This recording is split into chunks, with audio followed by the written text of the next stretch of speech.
Hello everyone, कैसे हो आप लोग। आई होप सब बढ़िया। यार आज के लेक्चर में हम लोग मर्ज सॉर्ट पढ़ने वाले हैं। आज का लेक्चर बहुत ही इंपॉर्टेंट है, बहुत इंटरेस्टिंग है। अब तक हमने bubble sort, selection sort, insertion sort पढ़ा है। मर्ज सॉर्ट एक एंटायरली अलग एल्गोरिथम है सॉर्टिंग का, काफ़ी ज़्यादा optimized as compare to these 3 sorting algorithms that we have discussed. In fact जो हमने लास्ट लेक्चर में आपने देखा कि कुछ क्वेश्चंस किए जिनमें लॉजिक हुआ सॉर्टिंग के कॉन्सेप्ट का। ठीक है, ये जो मर्ज सॉर्ट का आज हम कॉन्सेप्ट पढ़ने वाले हैं, इसके अंदर हम एक मर्ज फंक्शन बनाना सीखेंगे। ना सिर्फ ये सॉर्टिंग एल्गोरिथम में आपको आज यूज़ आएगा, आप आज इसको सीखेंगे और पता नहीं कितनी बार आगे यूज़ करेंगे। बहुत इंपॉर्टेंट कॉन्सेप्ट है। ठीक है, तो आज का वीडियो एकदम ध्यान से देखो और सारी चीज़ें एंड टू एंड समझो। थोड़ा बड़ा हो सकता है वीडियो, मर्ज सॉर्ट की टाइम कॉम्प्लेक्सिटी, स्पेस कॉम्प्लेक्सिटी, ये सारी बहुत इंपॉर्टेंट चीज़ें हैं। ठीक है, तो हम सारी चीज़ें डिटेल में समझेंगे। ठीक, मर्ज सॉर्ट एक n log n एल्गोरिथम है यार। हमने अभी तक जो एल्गोरिथम्स पढ़ी हैं उन सब का वर्स्ट केस n² था। ठीक है, आज हम पहली ऐसी एल्गोरिथम पढ़ेंगे जिसका worst case n log n है। ठीक है, which is a great improvement. ठीक, और यार आज के लेक्चर की प्री रिक्वेस्ट है रिकर्शन। आपको रिकर्शन आना चाहिए। ठीक है, आपको समझ आना चाहिए कि रिकर्शन क्या होता है, कैसे काम करता है, तभी आप मर्ज सॉर्ट एल्गोरिथम समझ पाएंगे। ठीक है, so without further ado let's get started. So यार अभी तक हमने जितनी भी एल्गोरिथम्स पढ़ी हैं, चाहे वो बबल सॉर्ट हो, सिलेक्शन सॉर्ट हो या इंसर्शन सॉर्ट हो, उसमें हम एरे के एलिमेंट्स को किसी तरह से अरेंज करके, कहीं कुछ इंसर्शन करके, स्वैप करके एरे को सॉर्ट कर देते थे। बट मर्ज सॉर्ट एक एंटायरली अलग एल्गोरिथम है। ये एक डिवाइड एंड कॉन्कर एल्गोरिथम है। ठीक है, it uses the divide and conquer strategy, divide and conquer approach. Divide and conquer approach में क्या होता है, एक बड़ी प्रॉब्लम को स्मॉल प्रॉब्लम्स में डिवाइड किया जाता है, उन स्मॉल प्रॉब्लम्स को सॉल्व करके बड़ी प्रॉब्लम का आंसर बनाया जाता है। And we mostly generally implement divide and conquer using recursion. ठीक है, रिकर्शन हमने पढ़ा हुआ है। मर्ज सॉर्ट में अब देखो ये चीज़ें कैसे यूज़ होती हैं, ये हम एल्गोरिथम डिस्कस करते वक्त देखेंगे। अगर मैं आपको ब्रीफ में एक बार एल्गोरिथम बताऊं कि क्या है, तो मर्ज सॉर्ट कहता है कि आपको जो गिवन एरे है, सबसे पहले आप उसे 2 इक्वल हाफ्स में डिवाइड कर लो। Divide the array into 2 equal halves. ठीक है, और ये जो आपके 2 सब एरेज आ गए ना, इनको रिकर्शन से सॉर्ट करा लो। सॉर्ट द 2 सब एरेज सेपरेटली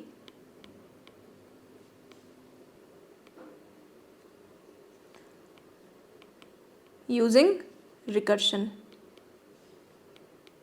ठीक है, बेसिकली ये सब प्रॉब्लम है हमारी।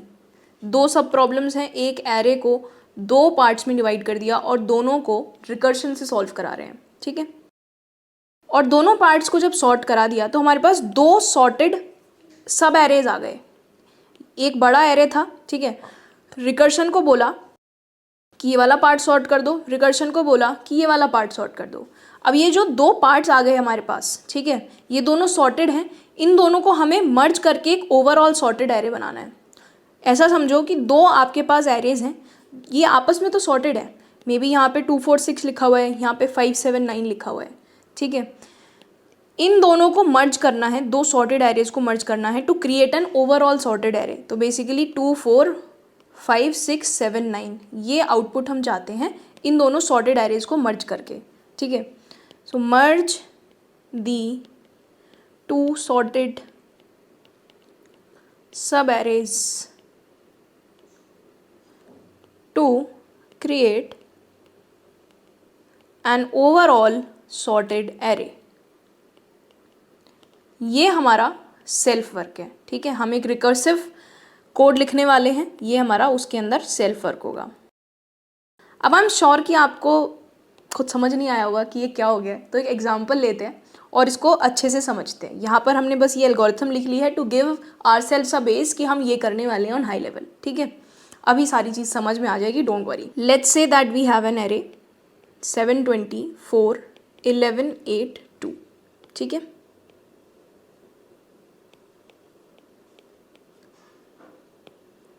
Having the indices 0 to 5।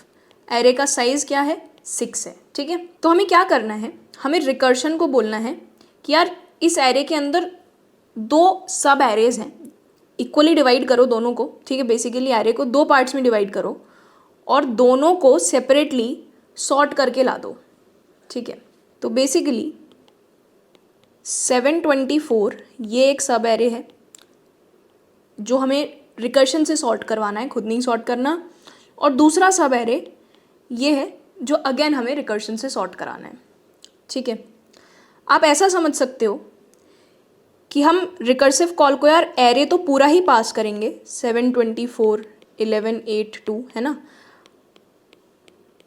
पर हम बाउंड्रीज पास करेंगे, पॉइंटर्स पास करेंगे कि यार इस वाली रिकर्सिव कॉल को इस इंडेक्स से इस इंडेक्स पे कराना है। तो यहाँ पर देखो 0 से 2 कराना था और सेकेंड वाली रिकर्सिव कॉल में 3 से 5 कराना था। तो ये 3 0 से 2 साथ में पास्ड होगा और इसमें 3 से 5 पास्ड होगा। एरे तो होगा ही होगा पूरा, पर पॉइंटर्स क्या होंगे साथ में 3 और 5, विच इज़ रिप्रेजेंटिंग कि यार इंडेक्स 3 से इंडेक्स 5 सॉर्ट करना है और 0 से 2 इज़ रिप्रेजेंटिंग कि 0 से 2 सॉर्ट करना है, ठीक है। मैंने यहाँ पर पूरा एरे ना लिख करके सब एरे लिख दिया है यहाँ पर, बट एक्चुअल में जब कॉल हो रही होगी तो हम एरे पास करेंगे और दो पॉइंटर्स पास करेंगे, एरे और एल और आर, ठीक है। तो यहाँ पर मैंने सीधा एल से आर तक का एरे लिख दिया है जिससे इजी तरीके से रिप्रेजेंट हो जाए, बट एक्चुअल में पास इस तरह से हो रहा होगा। तो यार हम रिकर्शन को बोल रहे हैं कि इसको सॉर्ट कराओ, ठीक है, और इसको सॉर्ट कराओ। तो जैसा कि हम कहते हैं कि हमें रिकर्शन पे फेथ रखना है, इस स्टेप पे आपको डाउट नहीं करना, किसी भी तरह से रिकर्शन सॉर्ट कर लाएगा, बिलीव दैट थिंग, ठीक है। अब रिकर्शन ने अगर सॉर्ट कर दिया तो ये चीज़ क्या बन जाएगी, 4 7 और 20, और ये क्या चीज़ बन जाएगी यार 2 8 और 11, ठीक है। बेसिकली इस वाले एरे के अंदर आप एरे तो यार सेम ही पास कर रहे हो ना, हर जगह एरे ही पास्ड है, तो हम गिवन एरे के अंदर ही लेट्स से हम चेंजेस कर रहे हैं। तो 0 से 2 के अंदर 4 7 20 हो जाएगा, यहाँ 4 7 20 हो जाएगा और यहाँ पर 2 8 11 हो जाएगा। तो ये जो गिवन एरे था इसको दो हाफ्स में डिवाइड करा और दोनों हाफ्स को सेपरेटली रिकर्शन से सॉल्व करा लिया, इतना हमने अभी तक किया है, ठीक है।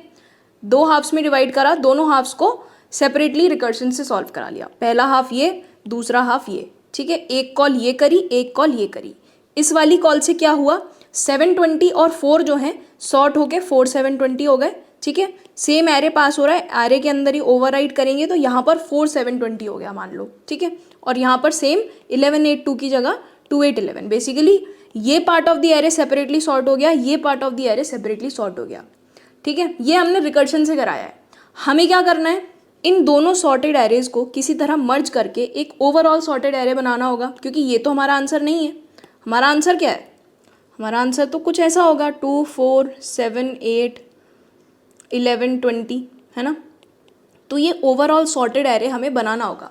अगर हम किसी तरह से इन दोनों को मर्ज कर दें टू फॉर्म दिस, तो हमारा आंसर आ गया, क्योंकि यही हमारा आंसर था, ठीक है। तो यार बिलीविंग रिकर्शन कि रिकर्शन हमें इतना काम करके ला देगा, ये काम रिकर्शन से हो चुका है। ये जो दो सब एरेज हैं ये सॉर्ट हो गए हैं। अब हमें क्या प्रॉब्लम फिगर आउट करनी है, किसका सोल्यूशन फिगर आउट करना है कि दो सॉर्टेड सब एरेज को एक ओवरऑल सॉर्टेड एरे में कैसे कन्वर्ट किया जाए, ठीक है। कि how to merge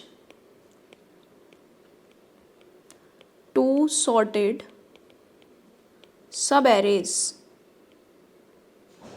to create an overall sorted array.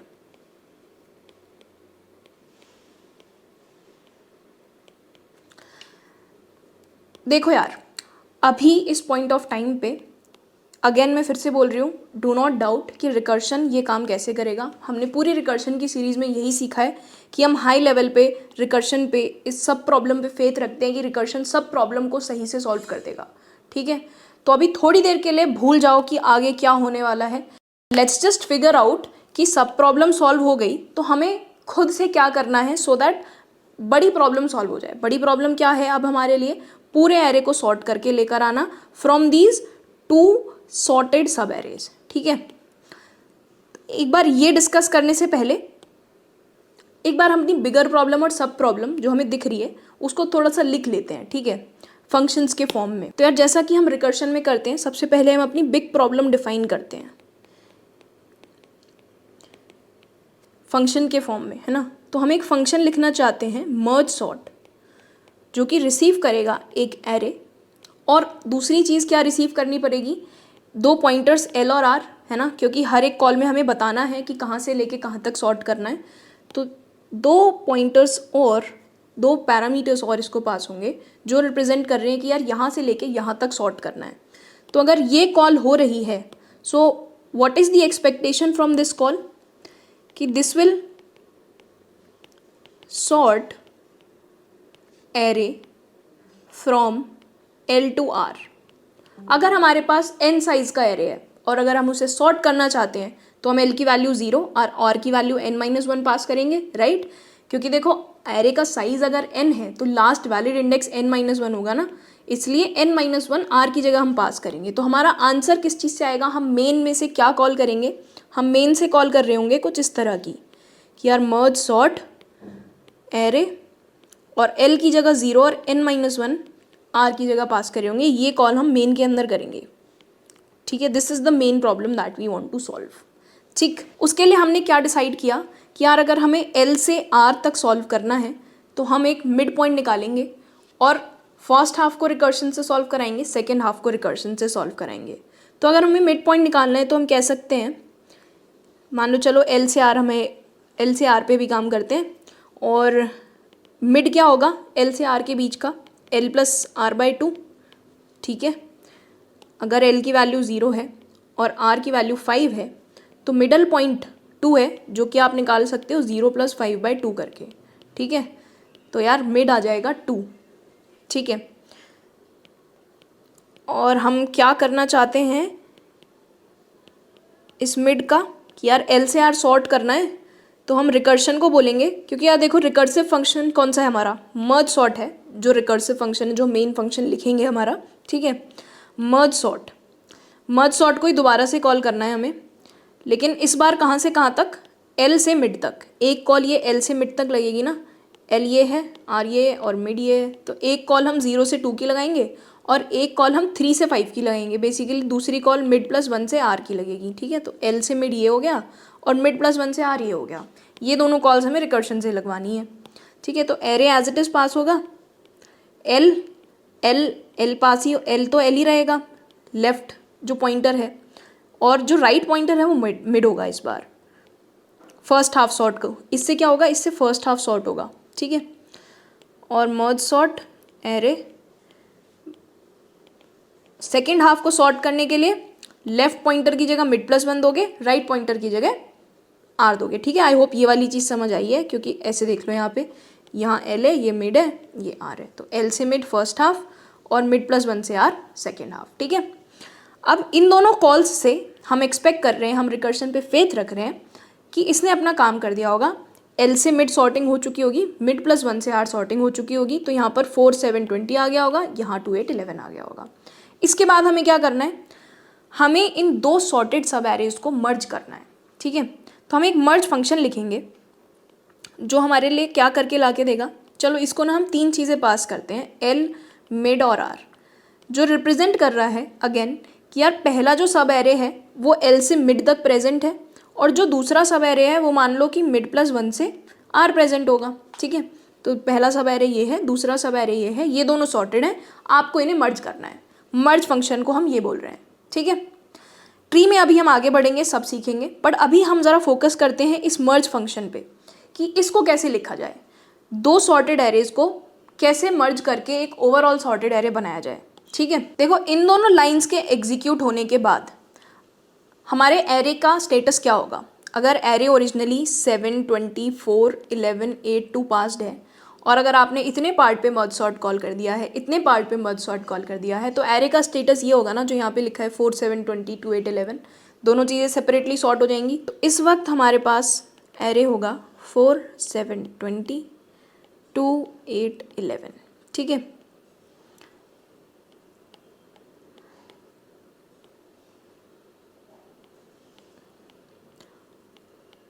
अब लेट्स से कि आपने एक नया लेफ़्ट नाम का एरे बनाया जिसमें आपने ये पहले 3 इंडाइसेस पे जो वैल्यूज़ हैं वो कॉपी कर ली।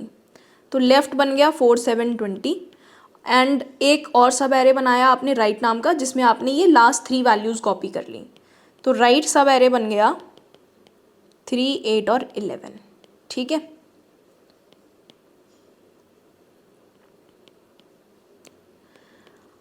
तो यार अभी क्या प्रॉब्लम हम सॉल्व कर रहे हैं कि हम इन दोनों सब एरेज को लेफ्ट और राइट जो इंडिविजुअली सॉर्टेड हैं इनको कैसे मर्ज करें to create an overall sorted array.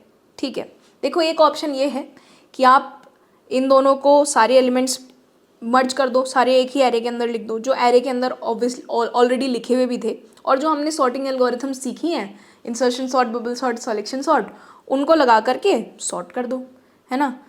पर यार उससे फ़ायदा क्या होगा, ये तो एन स्क्वायर हो जाएगा ना। हम ये सब कर ही क्यों रहे हैं अगर हमें अल्टीमेटली सॉर्टिंग के लिए एन स्क्वायर ही यूज़ करना पड़ रहा है। हमें इस चीज़ का फ़ायदा उठाना है कि ये दोनों सॉर्टेड हैं और एन स्क्वायर से ऑब्वियसली बेटर तरीके में इसको सॉर्ट करना है। ठीक है, अब देखो हम इस चीज़ का कैसे फ़ायदा उठा सकते हैं कि ये दोनों इंडिविजुअली सॉर्टेड हैं। हम ओ एन में ये काम कर पाएंगे, लीनियर में इन दोनों एरेज को मर्ज करके एक ओवरऑल सॉर्टेड एरे हम लीनियर टाइम में बना पाएंगे। ठीक है, और यही हमारे मर्ज सॉर्ट एल्गोरिथम का बेस है। ठीक है, अब देखो हमें अपना फाइनल आंसर एक एरे के अंदर डालना होगा। तो एक ऑप्शन तो हमारे पास ये है कि हम एक नया आंसर नाम का एरे बना ले जिसका साइज 6 होगा और उसके अंदर हम अपना आंसर डालते जाएंगे, है ना। पर ये हमारे पास एक एरे ऑलरेडी भी तो पड़ा हुआ है और अल्टीमेटली हमें इसी के अंदर चेंजेस करने हैं, तो हम नया एरे क्यों बनाएं, हम इसी को ओवरराइट कर लेंगे हम using this left and right array. ठीक है, तो बेसिकली यार इसके अंदर हम अपना फाइनल आंसर लिखने वाले हैं using this left and right. ठीक है, इसी को ओवरराइट करेंगे। अब देखो एक सॉर्टेड एरे के अंदर जो कि इंक्रीजिंग ऑर्डर में सॉर्टेड है, सबसे पहली वैल्यू क्या होती है, सबसे छोटी वैल्यू, राइट। अब आप मुझे बताओ कि इसमें और इसमें सबसे छोटी वैल्यू कहाँ हो सकती है यार, या तो यहाँ हो सकती है या यहाँ हो सकती है, और कहीं पर भी स्मॉलेस्ट वैल्यू नहीं हो सकती। या तो लेफ्ट एरे की स्मॉलेस्ट वैल्यू एक्चुअल स्मॉलेस्ट होगी या फिर राइट वाले की जो स्मॉलेस्ट है वो एक्चुअल ओवरऑल स्मॉलेस्ट होगी। तो इन दोनों में से ही कोई एक स्मॉलेस्ट होगा, है ना। तो हम सिंपली कंपेयर कर लेते हैं कि यार इन दोनों में से कौन सा स्मॉलेस्ट है। इन दोनों में से देखो 3 स्मॉल है, तो हमारे को स्मॉलेस्ट पता चल गया कि 3 है, तो सबसे पहले 3 आना चाहिए। तो ये 3 को हम यहाँ लिख देंगे। एक काम करते हैं, कुछ पॉइंटर्स लेते हैं जो कि हमें एरे ट्रैवर्स करने में बेसिकली हेल्प करेंगे और कुछ करना नहीं हमें उन पॉइंटर्स से। मान लो कि आई इनिशियली लेफ्ट के 0th इंडेक्स को पॉइंट कर रहा है, जे राइट के 0th इंडेक्स को पॉइंट कर रहा है और के एरे के 0th इंडेक्स को पॉइंट कर रहा है। तो यार ये देखो ये जो 3 था ये आंसर में आ चुका है। ठीक है, तो अब हम इस जे को आगे बढ़ा देते हैं क्योंकि ये 3 तो अब हमारे किसी काम का नहीं है, इसको हम आंसर में लिख चुके हैं, तो जे को हम आगे बढ़ा देते हैं। अब 3 के बाद 3 से जस्ट बड़ा नंबर जो है सेकेंड स्मॉलेस्ट, वो क्या हो सकता है, या तो वो 4 होगा या वो 8 होगा, कोई और नंबर तो सेकेंड स्मॉलेस्ट नहीं हो सकता। ठीक है, क्योंकि ये सॉर्टेड हैं ये दोनों सब एरेज, इसलिए हम ये लाइन बोल पा रहे हैं। ठीक है, इनमें खुद में सॉर्टेड पड़े हुए हैं एलिमेंट्स, इसलिए जो सेकेंड स्मॉलेस्ट है या तो वो 4 होगा या वो 8 होगा। बेसिकली या तो जो ith इंडेक्स पे पड़ा हुआ है या jth इंडेक्स पे पड़ा हुआ है, लेफ्ट और राइट के। ठीक है, तो हम इन दोनों को कंपेयर करेंगे और इनमें से हम स्मॉल देखेंगे कि 4 है, तो 4 स्मॉल है, तो यार अगला जो एलिमेंट होना चाहिए वो 4 होना चाहिए, तो यहाँ पर ओवरराइड करके 4 लिख देंगे। देखो इस एरे को हम कम्प्लीटली ओवरराइड कर सकते हैं, हमें इसके सारे एलिमेंट्स हमारे पास हैं ही, तो इसके अंदर कुछ प्रिजर्व करने की ज़रूरत नहीं है, इसलिए इसको ओवरराइड कर रहे हैं बस। ठीक है, अब क्योंकि 4 भी हमने आंसर में लिख दिया तो हम इस आई को आगे बढ़ा सकते हैं। अगला एलिमेंट जो आना चाहिए यहाँ पे या तो वो 7 होगा या 8 होगा। तो ये चीज़ हमें कहाँ से पता चल रही है, ith इंडेक्स और jth इंडेक्स से। ith इंडेक्स और jth में से हमें जो भी छोटा मिलता है हम उसको इंक्रीज़ कर देते हैं after putting the value in the array. ठीक है, तो इन दोनों में से यार कौन छोटा है, 7 छोटा है, तो 7 को यहाँ लिख देंगे, और क्योंकि 7 को ऑलरेडी लिख चुके हैं तो इस पॉइंटर को आगे बढ़ा के यहाँ ले जाएंगे। अब 20 और 8 को कंपेयर करना है। ठीक है, तो बेसिकली ith पॉइंटर पे और jth पॉइंटर पे जो चीज़ें हैं उनमें से जो स्मॉल होता है उसको हम यहाँ लिख देते हैं। ठीक है, और जो भी स्मॉल होता है उस पॉइंटर को आगे बढ़ा देते हैं। ठीक है, तो इन दोनों में से देखो यार कौन स्मॉल है, 8 स्मॉल है, तो यार अगला एलिमेंट 8 होना चाहिए, यहाँ 8 लिख दिया। ठीक है, अब यहाँ पहुँच गए। अब कंपैरिजन होना है 20 और 11 में।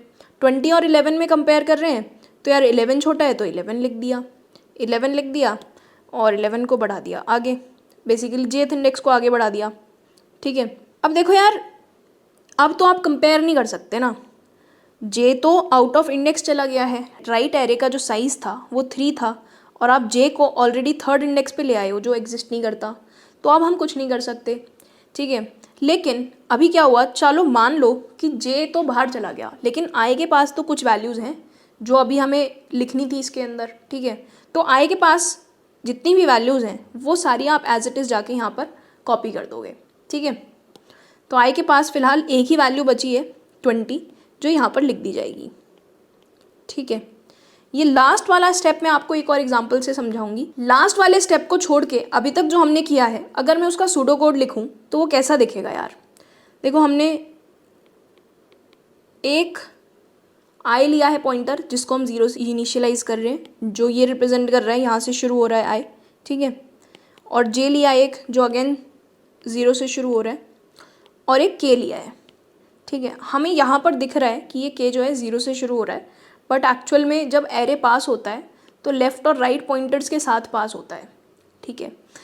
तो के को इनिशियलाइज किया जाएगा यार एल से, ठीक है। जहाँ पर देखो एल और आर पास होंगे ना, 0 और 5, एल और आर की वैल्यू कभी तो डिफरेंट होंगी। लेट्स से आपको इतना पास ही किया क्या होता, लेफ़्ट ये होता और राइट ये होता, तब आप के को 0 नहीं बोल सकते थे ना, के को आपको 2 बोलना पड़ेगा, क्योंकि आपको अभी करंट प्रॉब्लम क्या है, करंट प्रॉब्लम इसको सॉल्व करना है, ठीक है। इसलिए के एल से स्टार्ट होता है, ठीक है। तो एक वाइल लूप लगेगा, और ये कब तक लगेगा, जब तक आई आउट ऑफ बाउंड नहीं जा रहा और जब तक जे आउट ऑफ बाउंड नहीं जा रहा। अगर दोनों में से कोई भी एक आउट ऑफ बाउंड चला जाता है तो ये वाइल लूप रुक जाना चाहिए, ठीक है। तो while I is, let's say कि यार इसका साइज़ n1 है और इसका साइज़ n2 है, ठीक है। तो while I is less than n1 and J is less than n2, तब तक हमें क्या करना है, हमें चेक करना है, हमें कंपेयर करना है लेफ़्ट के अंदर आईएथ पे जो पड़ा हुआ है और राइट के अंदर जेथ पे जो पड़ा हुआ है उनको। तो अगर left of I less than equal to right of J है, तो आपको क्या करना है, अगर आई वाली वैल्यू यार कम होती है तो हम आई को इंक्रीज़ करते हैं और एरे के अंदर केथ इंडेक्स पे लेफ़्ट ऑफ आई लिख देते हैं, राइट। तो एरे के अंदर केथ इंडेक्स पे लेफ़्ट ऑफ आई लिख देते हैं, ठीक है। और ये करने के बाद हम क्या करते हैं, देखो 3 और 4 में से जैसे 3 छोटा था तो आपने जे बढ़ाया था, लेकिन 7 और 8 में से 7 छोटा था तो आपने आई बढ़ाया था, ठीक है। तो जो भी छोटा होता है उसको एरे के अंदर लिखा जाता है ना, तो वही चीज़ हमने यहाँ पर करी है, ठीक है। उसके बाद हम क्या करते हैं यार, के को हमें आगे बढ़ाना होता है, हमने यहाँ पर आगे बढ़ाया नहीं एक भी बार, पर अगर एरे ऑफ के हमें लिखना है तो जब जब वैल्यू पुट होगी उसके बाद यार ये के जो है ऐसे बढ़ता रहेगा एंड तक, ठीक है।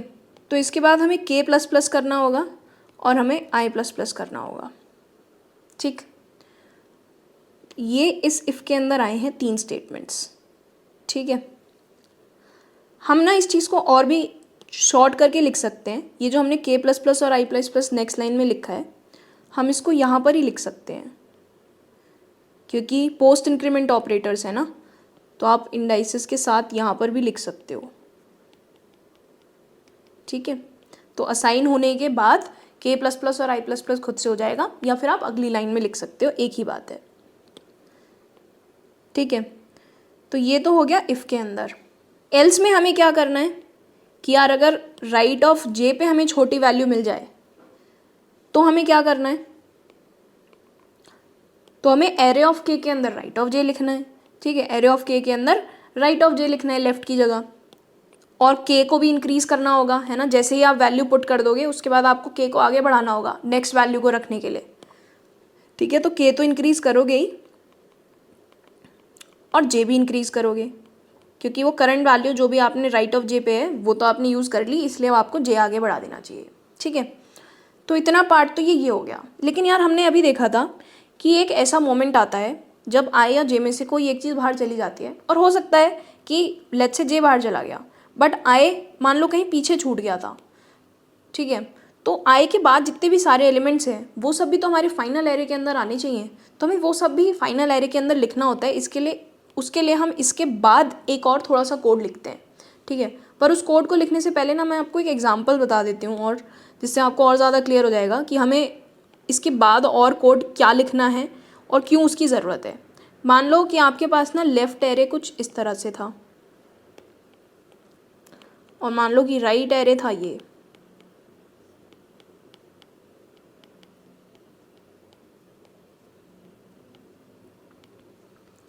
ठीक है, और ये हमारे पास हमारा एरे है जो अभी कितने साइज़ का होगा, 7।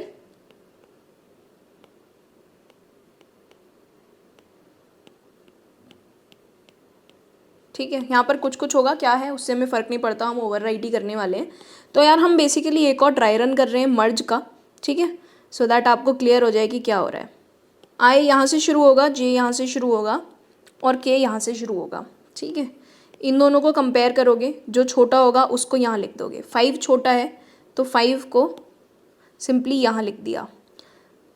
और क्या करा, क्योंकि ये छोटा था तो आई को यार एक आगे लेके चले जाएंगे, इसको यहाँ ले आए, और के को एक आगे लेके जाएंगे, क्योंकि अगली वैल्यू एरे ऑफ के पे रखनी है, तो के को भी इंक्रीज़ करना पड़ेगा और आई को इंक्रीज़ करना पड़ेगा। ये बेसिकली यार कौन सी कंडीशन ट्रू हुई है कि लेफ्ट ऑफ आई छोटा है, ये वाली कंडीशन ट्रू हुई है। एरे ऑफ के अंदर लेफ्ट ऑफ आई रख दिया, और रखने के बाद के प्लस प्लस और आई प्लस प्लस कर दिया।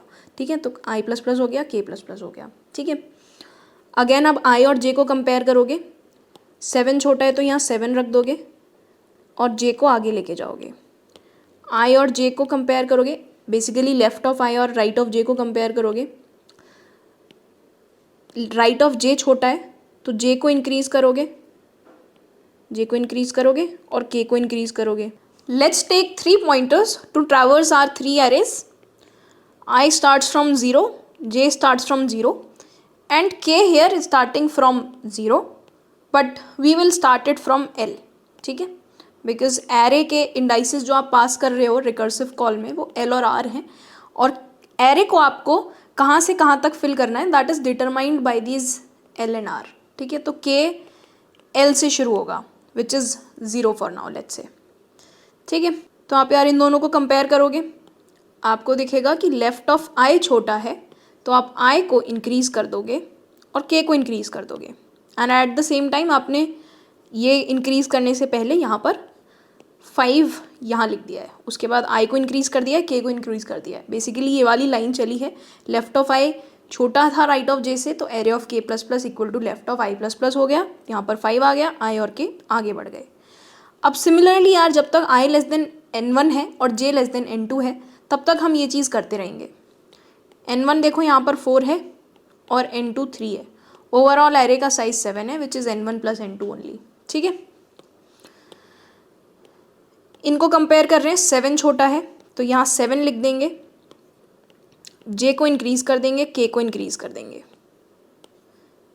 आई और जे को फिर से कंपेयर कर रहे हैं, 9 छोटा है तो यहाँ पर 9 लिखने के बाद जे को इंक्रीज़ करेंगे इस बार, और के को तो हम दोनों ही केसेस में इंक्रीज़ करते हैं। ठीक है, अब आई और जे को फिर से कंपेयर कर रहे हैं, 11 छोटा है, राइट ऑफ जे छोटा है। ठीक है, इस बार इस वाली कंडीशन में हम कि राइट ऑफ जे छोटा है, तो आप एरे के अंदर राइट ऑफ जे लिख दोगे, 11 लिख दोगे यहाँ पर, और के को इंक्रीज़ कर दोगे, जे को इंक्रीज़ कर दोगे।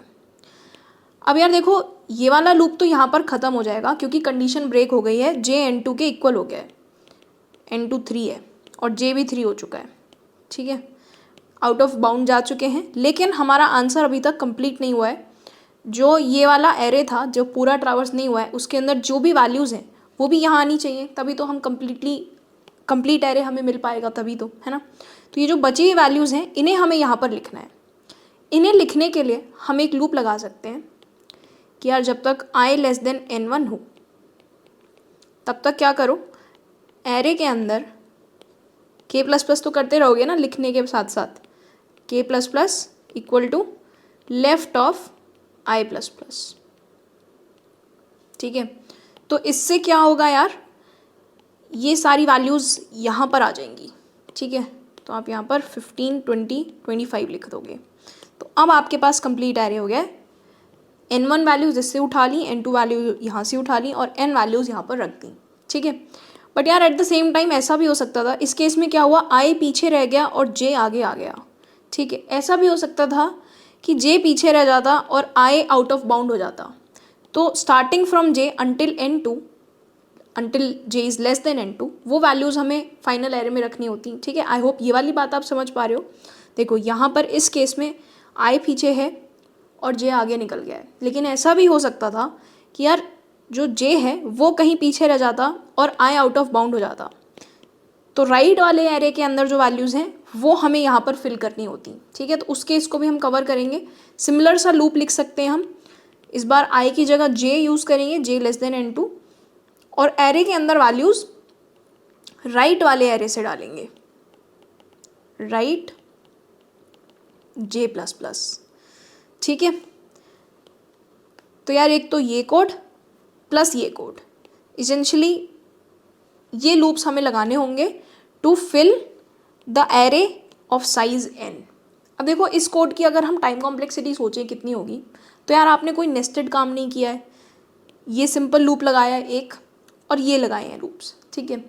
आप बेसिकली n साइज़ का एरे जो है फिल कर रहे हो, ठीक है। तो इस कोड की जो टाइम कॉम्प्लेक्सिटी है वो लीनियर है, राइट, क्योंकि आपने n साइज़ का एरे ही तो फिल किया है।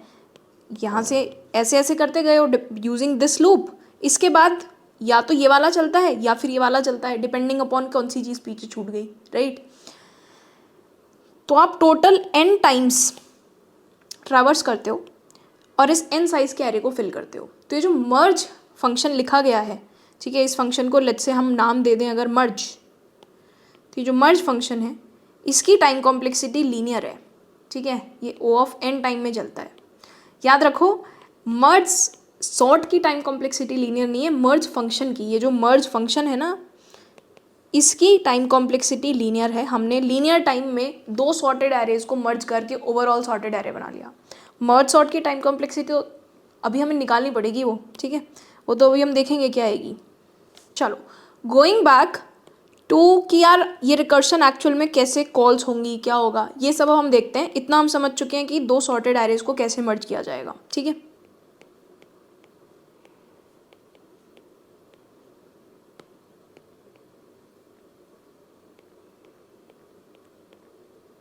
So this is our original array जिसके ऊपर 0 से n-1 इंडेक्स के लिए मर्ज सॉर्ट कॉल होगा। मर्ज सॉर्ट में हम क्या करते हैं, रिकर्शन को बोलते हैं कि फर्स्ट हाफ और सेकेंड हाफ को सॉर्ट करके ले आओ, ठीक है। तो रिकर्शन बेसिकली कॉल होगा 720 और 4 पे एक बार और 1182 पे दूसरी बार, ठीक है। As I mention before also हम एरे पूरा ही पास कर रहे हैं, पर एल और आर पॉइंटर्स पास कर दे रहे हैं कि यार कि इस इंडेक्स से इस इंडेक्स तक सॉर्ट करना है, ठीक है।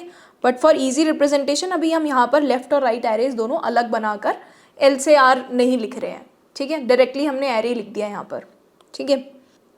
इसको भी रिकर्शन से सॉर्ट किया जाएगा, इसका फर्स्ट हाफ ये है और सेकेंड हाफ ये है, ठीक है। तो 7 और 20 और 4 अलग से, ठीक। 7 और 20 को अगेन रिकर्शन से सॉल्व करने की कोशिश करेंगे, तो फर्स्ट हाफ इसका 7 है और सेकेंड हाफ 20 है। तो 7 पे मर्ज सॉर्ट कॉल कर रहे हैं, 20 पे मर्ज सॉर्ट कॉल कर रहे हैं, इस तरह से कर रहे हैं। अब क्या 7 पे मर्ज सॉर्ट कॉल करना चाहिए, 7 के क्या दो हाफ्स हो सकते हैं, 7 तो एक सिंगल एलिमेंट है ना, एरे का साइज बेसिकली यहाँ पर 1 हो गया है। तो अगर हम 1 साइज़ के एरे को बोल रहे हैं कि सॉर्ट करो, तो यार 1 साइज़ का एरे तो सॉर्टेड ही होता है, तो इसके ऊपर आगे और रिकर्शन कॉल करने की ज़रूरत नहीं है। 1 साइज़ का अगर एरे हो गया है तो हम अपने बेस केस पे पहुंच चुके हैं, ये एरे ऑलरेडी सॉर्टेड है, ठीक है। ये एरे ऑलरेडी सॉर्टेड है, ये एरे ऑलरेडी सॉर्टेड है। इधर आते हैं, 11 और 8 फर्स्ट हाफ है और 2 सेकेंड हाफ है। इस हाफ को रिकर्शन से सॉल्व करा रहे हैं, इस हाफ को रिकर्शन से सॉल्व करा रहे हैं, बेसिकली सॉर्ट करा रहे हैं, ठीक है। 11 और 8 को अभी बांटा जा सकता है फर्स्ट हाफ और सेकेंड हाफ में, 2 को नहीं बांटा जा सकता, ठीक है। तो अब यार ये सब आप देखो, ये सब ना ऑलरेडी सॉर्टेड एरेज है, ठीक है। तो यहाँ से शुरू करते हैं। दो सॉर्टेड एरेज यहाँ पर दिख रहे हैं हमें, दो सॉर्टेड एरेज को मर्ज करना हमें आता है, मर्ज करके हम ओरिजिनल एरे के अंदर ओवरराइट ही करते हैं। तो 7 और 20 का जब आप मर्ज करोगे तो सॉर्टेड एरे क्या बनेगा, 7 और 20 बनेगा, ठीक है। तो यहाँ पर 7 और यहाँ पर 20 लिखा हुआ है, तो ये 7 और 20 ऑलरेडी सॉर्टेड है, ठीक है। तो यहाँ पर हमें एक सॉर्टेड एरे मिल गया, ठीक है, ये सॉर्टेड है और ये भी सॉर्टेड है। अब हमें इन दोनों को मर्ज करना होगा to create an overall sorted array, जो चेंजेस ओरिजिनल एरे में रिफ्लेक्ट होंगे यहाँ पर, ठीक है। तो यहाँ पर 4, 7 और 20 आ जाएगा। इन दोनों सॉर्टेड एरेज को मर्ज करके ये हमने एरे ओवरऑल सॉर्टेड बना लिया है, ठीक है। इधर देखो, यहाँ पर 11 और 8 दो सॉर्टेड एरेज हैं, ये सॉर्टेड है, ये सॉर्टेड है। इन दोनों को मर्ज करेंगे तो ओवरऑल सॉर्टेड एरे 8 और 11 बनेगा, ठीक है। तो 8 और 11 यहाँ पर ओवरराइड होकर 8 और 11 आ जाएगा, ठीक है। अब ये एक सॉर्टेड एरे है, ये एक सॉर्टेड एरे है, इन दोनों को अगर हम मर्ज करेंगे तो ओवरऑल सॉर्टेड एरे क्या बनेगा, 2, 8, 11। तो वैल्यूज़ यहाँ पर ओवरराइड होंगी, 2, 8, 11 आ जाएगा। अब देखो, यहाँ पर एक सॉर्टेड एरे मिल गया, यहाँ पर एक सॉर्टेड एरे मिल गया। इन दोनों को मर्ज करेंगे तो ओरिजिनल एरे के अंदर अब ओवरराइड करने लग रहे हैं, ठीक है। यहाँ पर आ जाएगा 2। जैसे देखो, दो सॉर्टेड एरेज को कैसे मर्ज करते हैं ये तो अभी तो हमने पूरा डिस्कशन किया है। इन दोनों को कंपेयर करेंगे, छोटा जो है 2 वो यहाँ रखा जाएगा, फिर 2 वाले पॉइंटर को आगे बढ़ा देंगे, 4 और 8 को कंपेयर करेंगे, जो छोटा है उसको यहाँ रखेंगे, है ना। ये पूरा तो अभी हमने डिस्कस किया है, ये तो मैं यहाँ पर डायरेक्टली लिख रही हूँ यहाँ पर, ठीक है। 2, 4, 7, 8, 11, 20। तो इस पॉइंट पे हमें सॉर्टेड एरे मिल जाएगा। बेसिकली हम तब तक डिवीजन करते हैं जब तक हम बेस केस पे ना पहुँच जाएँ। और बेस केस क्या बन रहा है हमारा कि सिंगल साइज़ का एरे आप सॉर्ट कर रहे हो। और सिंगल साइज़ हमें कब मिलेगा यार, जब L > R हो गया होगा, या L R के इक्वल मान लो, ठीक है। क्योंकि L और R से ही हम पता लगा रहे हैं ना कि कहाँ से कहाँ तक एरे को सॉर्ट करना है। एरे तो हर बार पूरा ही पास हो रहा है, सिर्फ पॉइंटर्स चेंज हो रहे हैं, ठीक है। तो इसको कोड करके देखते हैं। हम लोग लेक्चर 41 में हैं, मर्ज सॉर्ट, ठीक है। मेन नाम की हमारी क्लास है, इसी के अंदर हम लोग मर्ज सॉर्ट को कॉल करेंगे, ठीक है। मर्ज सॉर्ट एक मेथड हमें इम्प्लीमेंट करना है जो कि रिटर्न कुछ नहीं करेगा, पर इसको जो भी एरे पास किया गया होगा ये उसको सॉर्ट कर देगा, ठीक है। और 2 पैरामीटर्स एरे के साथ साथ लेगा कि यार कहाँ से कहाँ तक सॉर्ट करना है। तो जब आप मर्ज सॉर्ट है ये, ठीक है, मर्ज सॉर्ट, मर्ज फंक्शन हम अलग लिखेंगे।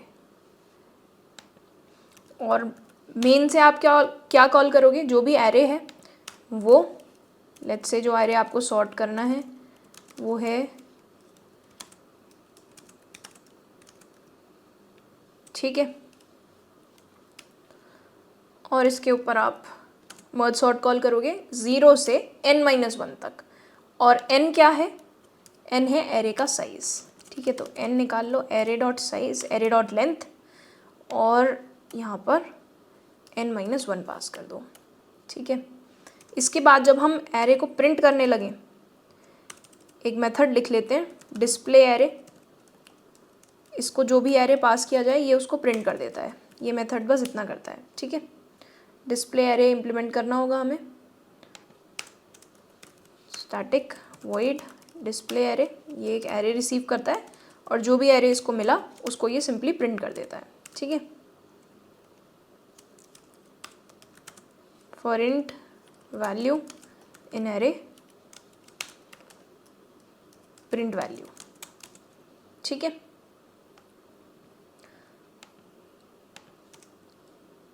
तो हम यहाँ पर एक मैसेज डाल देते हैं कि S out array after sorting, ठीक है। और एक मैसेज एरे को सॉर्ट करने से पहले डालते हैं, ठीक है, जिसमें हम सॉर्ट किए बिना प्रिंट करेंगे, डिस्प्ले को ARR पास करेंगे, ठीक है, एरे बिफोर सॉर्टिंग। तो व्हाट वी आर एक्सपेक्टिंग कि लाइन नंबर 19 पे 41352 प्रिंट होगा अनसॉर्टेड एरे, और लाइन 22 पे एरे सॉर्ट हो चुका होगा बिकॉज ऑफ लाइन 20, ठीक है। तो 0 से n-1 तक सॉर्ट हो गया होगा, तो 1 2 3 4 5 ये हम एक्सपेक्ट कर रहे हैं। मर्ज सॉर्ट हमें इम्प्लीमेंट करना है, ठीक है। देखो, सबसे पहले हमें मिड निकालना होगा, जो हमने डिस्कस किया है कि हम 2 हाफ्स को मर्ज सॉर्ट से सॉल्व कराएंगे और उनको मर्ज कर देंगे फिर, ठीक है। तो मिड निकालना होगा सबसे पहले, तो मिड निकाल लो L+R/2, ठीक है। अब मर्ज सॉर्ट कॉल करना है फर्स्ट हाफ पे, array as it is pass होगा, फर्स्ट हाफ के लिए एल तो एल ही जाएगा, आर क्या जाएगा, मिड, और सेकेंड वाले हाफ के लिए एरे एरे ही जाएगा, एल क्या जाएगा, mid plus one. Second half शुरुआत होता है, सेकेंड हाफ का शुरुआत होता है मिड प्लस वन से और एंड होता है आर पे, ठीक है। तो इससे क्या हो गया होगा, एल से मिड तक सॉर्ट हो गया होगा, मिड प्लस वन से आर तक सॉर्ट हो गया होगा। एरे के अंदर फर्स्ट हाफ सॉर्ट हो गया होगा और सेकेंड हाफ सॉर्ट हो गया होगा। इन दोनों हाफ्स को जो इंडिविजुअली सॉर्टेड है, इन्हें हमें सॉर्ट करना है ओवरऑल, ठीक है। तो उसके लिए हम एक मर्ज फंक्शन लिखेंगे। ये मर्ज फंक्शन से हम क्या एक्सपेक्ट कर रहे हैं, ये मर्ज फंक्शन बेसिकली दो सॉर्टेड एरेज को मर्ज करता है। तो इसको एरे पास कर देते हैं, मिड और आर पास कर देते हैं, एल मिड और आर, क्योंकि हमें पता लगाना होगा ना कि कहाँ से कहाँ तक सॉर्टेड है। तो एल से मिड तक सॉर्टेड है और मिड प्लस वन से आर तक सॉर्टेड है, तो हमें मर्ज में ये बात पता चल जाएगी, ठीक है। तो एक मर्ज हमें इम्प्लीमेंट करना होगा। उससे पहले एक चीज़ और, चलो ये दोनों तो हमारी सब प्रॉब्लम हो गई, ठीक है। ये हमारा सेल्फ वर्क हो गया। बेस केस रहता है अभी, बेस केस क्या है कि अगर सिंगल साइज़ का एरे के साथ हम डील कर रहे हैं, या फिर आप ये कह लो कि एल आर के इक्वल हो गया है, या equal to, greater than equal to भी लगा सकते हो, तो उस केस में हमारा एरे सॉर्टेड ही है क्योंकि सिंगल साइज्ड है, ठीक है। तो यहाँ पे सिंपली रिटर्न करना है। तो यार मर्ज सॉर्ट इतना सा ही है, मेन इम्प्लीमेंटेशन यहाँ पर इस मर्ज मेथड की है, ठीक है। तो इसको इम्प्लीमेंट हम लोग करेंगे। स्टैटिक वॉइड मर्ज इंट एरे एल मिड और आर, ये तीन चीज़ें रिसीव कर रहा है। मर्ज में क्या करेंगे हम, जो हमने लेफ्ट और राइट सॉर्टेड सब एरेज नाम रखे थे ना, उनको हम यहाँ पर बनाएंगे, ठीक है। एक लेफ्ट एरे बनाएंगे, एक राइट एरे बनाएंगे। देखो लाइन 18 पे आपने मर्ज सॉर्ट कॉल किया है एल से मिड पे, ठीक है। तो अगर हमारे पास ओरिजिनल एरे 7 24 11 8 2 है, तो आपने 724 पे मर्ज सॉर्ट कॉल किया, जिससे 724 तो कन्वर्ट हो गया किसमें, 4 7 20 में, ठीक है। और 11 8 2 पे मर्ज सॉर्ट कॉल किया तो 11 8 2 कन्वर्ट हो गया 2 8 11 में। तो हमारे एरे की करंट कंडीशन कुछ इस तरह से होगी, ये वाला हाफ सॉर्टेड है, ये वाला हाफ सॉर्टेड है, ठीक है। और हमारे पास तीन पॉइंटर्स हैं, एल मिड और आर, ये हमें मिले हैं, ठीक है। हम क्या करना चाहते हैं, यहाँ पे लेफ़्ट को अलग बनाना चाहते हैं और राइट को अलग बनाना चाहते हैं, ठीक है। लेफ़्ट में ये पहले तीन एलिमेंट्स होंगे और राइट में आखिरी तीन एलिमेंट्स होंगे, ठीक है। लेट्स से इसका साइज़ n है, तो अगर मैं ये कहूँ कि ये लेफ़्ट वाला जो एरे है इसका साइज़ n1 है, तो n1 कितना होगा, mid minus L plus one होगा, 2 माइनस 0 प्लस 1 3, ठीक है। तो लेफ़्ट वाले एरे का साइज़ क्या होगा, mid minus L plus one, और राइट वाले एरे का साइज़ क्या होगा, सिंपली आर माइनस मिड, ठीक है। तो 5 माइनस 2 3, ठीक है। तो हम यहाँ पर एक n1 नाम का वेरिएबल बनाते हैं विच इज़ रिप्रेजेंटिंग कि लेफ़्ट वाले एरे का साइज़ कितना है, mid minus L plus one, और n2 राइट वाले एरे का साइज़ कितना है which is R minus mid, ठीक है। अब हमें दो एरेज बनाने हैं, एक तो लेफ़्ट और एक राइट, ठीक है। लेफ़्ट वाले का साइज़ क्या है, n1, और राइट वाले का साइज़ क्या है,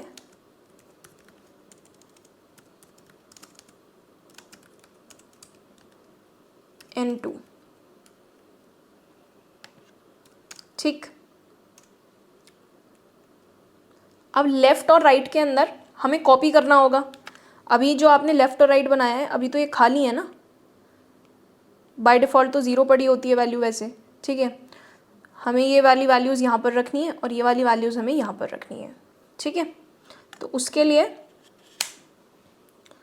हम ज़रा एक बार स्टार्टिंग में अपने तीन वेरिएबल्स डिक्लेयर कर लेते हैं आई जे के, ठीक है। तो आई इक्वल टू 0 से आई लेस देन n1 है और आई प्लस प्लस है। इस लूप से हम क्या कर रहे हैं, हम लेफ़्ट वाले एरे को फिल कर रहे हैं, ठीक है। तो लेफ़्ट ऑफ आई क्या होगा, एरे ऑफ एल प्लस आई। देखो एल की वैल्यू हर बार 0 नहीं होगी, इसलिए एल का फैक्टर यहाँ पर आपको ऐड करना पड़ेगा, ठीक है। सिमिलरली हम राइट वाले एरे को फिल करेंगे तो 0 से n2 तक जाएंगे, और क्योंकि राइट वाला एरे जो है वो मिड प्लस 1 से शुरू होता है तो यहाँ पर राइट ऑफ j इक्वल होगा array of mid plus 1 plus j के। ठीक है, अगेन L और R और मिड के टर्म्स में सोचो। ठीक है, L और R की वैल्यूज़ चेंज हो रही हैं, मिड की वैल्यू चेंज हो रही है, तो कॉपी करने के लिए हमें बीच से कॉपी करना है, इसलिए यहाँ पर हमने मिड प्लस 1 ऐड किया है। ठीक है, अब लेफ़्ट और राइट में यार वैल्यूज़ कॉपी हो गई हैं। ठीक है, यहाँ पर 4 7 20 आ गया है और यहाँ पर 2 8 11 आ गया है। अब जो हमने अपना ये सारा कोड डिस्कस किया था ना, इनको मर्ज करना है, बस अब हमें ये लिखना है। ठीक है, I0 J0 और KL, इसको इनिशियलाइज करते हैं, I को 0 बोल देते हैं, J को 0 और K को L। ठीक है, यही वेरिएबल्स हम दोबारा से यूज़ कर ले रहे हैं।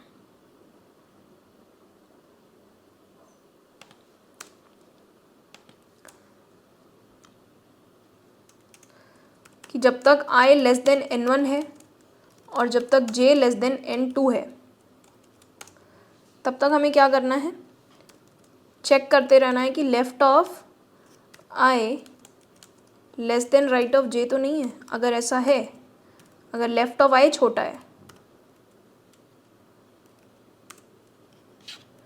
अगर लेफ़्ट ऑफ I छोटा है तो एरे में ओवरराइट करोगे लेफ़्ट ऑफ I। ठीक है, और साथ साथ प्लस भी कर दिया, क्योंकि पोस्ट इंक्रीमेंट ऑपरेटर है तो पहले असाइनमेंट होगा उसके बाद इंक्रीज़ होगा। ठीक है, और अगर ऐसा नहीं है तो एल्स में क्या लिखोगे कि array of K plus plus is equal to right of J plus plus. ठीक है, अब यार ऐसा हो सकता है कि कोई एक इंडेक्स पीछे रह गया हो, तो उसको कवर करने के लिए इस वाइल लूप के बाहर हमें थोड़ा सा और कोड लिखना होगा उन रिमेनिंग नंबर्स को कवर करने के लिए, एरे में लिखने के लिए। मान लो कि I पीछे रह गया था तो I को भरना होगा while I less than n1, array of K plus plus is equal to left of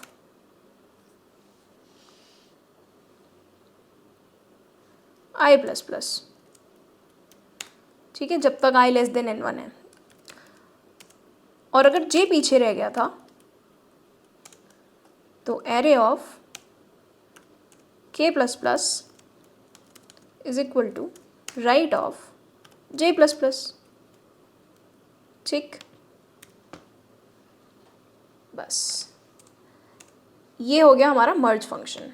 ठीक है, इसकी टाइम कॉम्प्लेक्सिटी कितनी है, O ऑफ n, ये लीनियर टाइम में चल रहा है। ठीक है, स्पेस कॉम्प्लेक्सिटी है इसकी, इसमें हम एक्स्ट्रा स्पेस यूज़ कर रहे हैं, n1 प्लस n2, या फिर ये कह लो r माइनस l प्लस 1 के बराबर हम इसमें स्पेस यूज़ कर रहे हैं। सर अब हम इसको कॉल करके देखते हैं और देखते हैं कि क्या ये चीज़ काम की। ठीक है, जो हम रिकर्शन से काम करा रहे हैं, पूरा हमने लॉजिक लिखा है। Let's see if it works.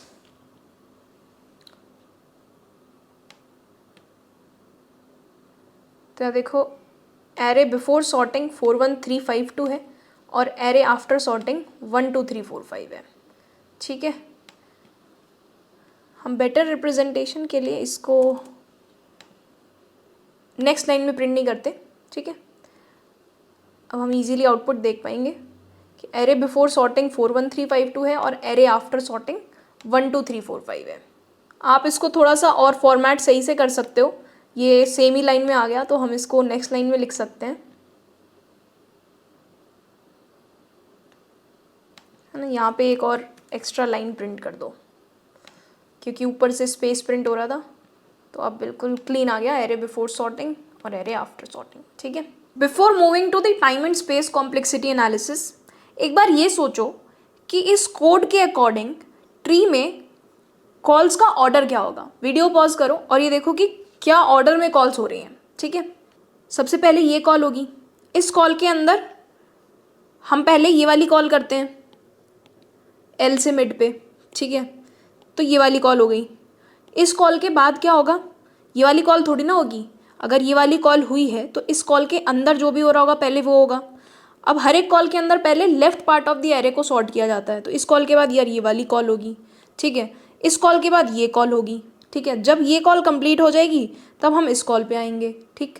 तो यार कॉल्स का ऑर्डर क्या चल रहा है, कॉल्स का ऑर्डर इस तरह से चल रहा है, this this this this, then जब ये कंप्लीट हो जाएगी इसका स्टैक फ्रेम रिमूव हो जाएगा कॉल स्टैक से, फिर ये वाली कॉल होगी उसके बाद, देन दिस, फिर इधर आओगे, इसके अंदर लेफ्ट में जाओगे और इस तरह से कॉल्स करोगे, ठीक है।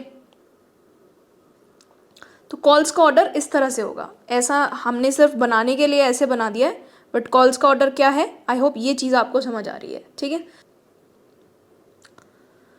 अगर आपने रिकर्शन के लेक्चर्स देखे हैं तो ये इस चीज़ को समझने में आपको कोई डिफ़िकल्टी नहीं हो रही होगी। आई एम होपिंग कि स्टैक फ्रेम के कॉल स्टैक के अंदर किस तरह से स्टैक फ्रेम्स अंदर जाती हैं, रिमूव होती हैं, ठीक है। आप इसका खुद से बैठ के एक बार ड्राई रन भी कर सकते हो, ठीक। हम डिस्कस करते हैं इसकी टाइम कॉम्प्लेक्सिटी। पहले देखो, सबसे पहले हमारे पास एक n साइज़ का एरे होता है, ठीक है, जिसके बाद हम दो कॉल्स करते हैं, एक n/2 size of the array पे और दूसरी भी n/2 size of the array पे। एरे हम पूरा पास कर रहे हैं, पर प्रोसेसिंग के लिए हम l और r पास कर देते हैं।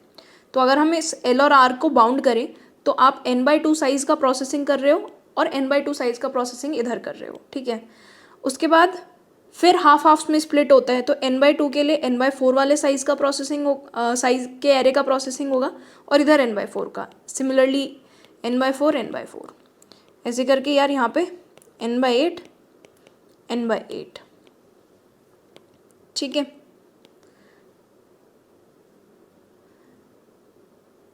तो ये इस तरह से आप कॉल्स देख सकते हो, ठीक है।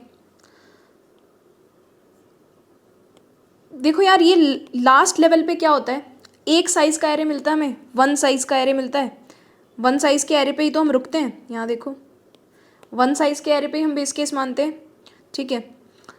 तो अल्टीमेटली वन साइज़ के एरे पे प्रोसेसिंग होगी, वो हमारा बेस केस होगा। अब यहाँ पर आप देख सकते हो, इसको हम n/2 की पावर 0, n/2 की पावर 1, n/2 की पावर 2 और n/2 की पावर k तक लिख सकते हैं, एंड तक आते आते, राइट। ये चीज़ हम पहले भी बहुत बार कर चुके हैं कि अगर बाई टू करके हो रहा है तो टोटल कितने लेवल्स होंगे, n/2 की पावर k लास्ट में 1 होगा ना, तो n/2 की पावर k को आप 1 रखोगे, जहाँ से आपको k लॉग इन मिल जाएगा, k आपको लॉग इन मिल जाएगा, ठीक है। तो टोटल यहाँ से यहाँ तक लॉग इन लेवल्स हैं, ठीक है। हर एक लेवल पे कितना काम हो रहा है, देखो जब हम यहाँ खड़े होते हैं तो हम इन दोनों एरेज को मर्ज करते हैं, ठीक है। ये जो मर्ज फंक्शन कॉल हो रहा है, ये कॉल होता है, और मर्ज फंक्शन को कंप्लीट करने में कितना टाइम लगता है, n टाइम क्या है, अगर ये n/2 साइज़ है और ये n/2 साइज़ है, इन दोनों को मर्ज करना है, तो n/2 + n/2, यहाँ से ये n आता है, ठीक है। कोई कांस्टेंट टाइम भी अगर हम ऐड कर लें हर किसी में तो cn मान लो, आप डायरेक्टली n भी लिख सकते हो, या कांस्टेंट टाइम का फैक्टर लेना है तो cn भी लिख सकते हो, ठीक है। सो लेट्स से कि इस एरे को और इस एरे को मर्ज करने में कांस्टेंट टाइम लगा, लीनियर टाइम लगता है, तो हम उसको cn लिख देते हैं, ठीक है। कांस्टेंट फैक्टर भी इंक्लूड कर लिया, बाद में एलिमिनेट हो ही जाएगा इवन दो, ठीक है। उसके बाद इन दोनों को मर्ज करने में कितना टाइम लगेगा यार, इन दोनों को ऐड करेंगे, n/4 + n/4 टाइम लगेगा। यहाँ पर आप कांस्टेंट फैक्टर cn अगर c रख रहे हो तो cn/4 + cn/4। सिमिलरली अगर हमें इन दोनों को मर्ज करना है तो भी cn/4 + cn/4 लगेगा, ठीक है। तो इन सबको जब आप ऐड करोगे तो देखोगे कि cn टाइम लग रहा है, ठीक। सिमिलरली यहाँ पर इन दोनों को मर्ज करने में कितना टाइम लगेगा, n/8 + n/8, इन दोनों को मर्ज करने में n/8 + n/8, सेम यहाँ और सेम यहाँ, ठीक है। तो इन सबको जब आप ऐड करोगे तो यहाँ पे आप देखोगे कि 8 × cn/8 बन रहा है, तो इस लेवल पे भी cn टाइम लग रहा है। देखो मर्ज फंक्शन में n1 और n2 साइज निकलते थे, ये n1 और n2 एक्चुअल में इक्वली हैं, ठीक है। जब आप देखोगे कि हम यहाँ पर इस तरह से इक्वल साइज्ड ऑफ एरेज को मर्ज करने की कोशिश कर रहे हैं, ठीक है। एरे से एल से मिड और मिड प्लस वन से आर सॉर्टेड एरेज हैं, उनको मर्ज करने की कोशिश कर रहे हैं। इसलिए ऐसा बोल रहे हैं कि जो टोटल टाइम लगेगा उनको मर्ज करने में वो n1 प्लस n2 लगेगा, ठीक है। और n1 प्लस n2 n निकल के आ रहा है, ठीक है। इस वाली लेवल पे वो n निकल कर आया, n/2 और n/2 को जब ऐड किया आपने, जब इन दोनों को ऐड किया तो उसका n/2 बन गया, इन दोनों को ऐड किया तो उसका n/2 बन गया। पूरी लेवल पे कितना हो गया, n/2 प्लस n/2 n, ठीक है। तो आप देखो हर एक लेवल पे लीनियर टाइम लग रहा है और टोटल हमारे पास कितने लेवल्स हैं, के की वैल्यू क्या है, log n। तो टोटल टाइम कितना लगेगा,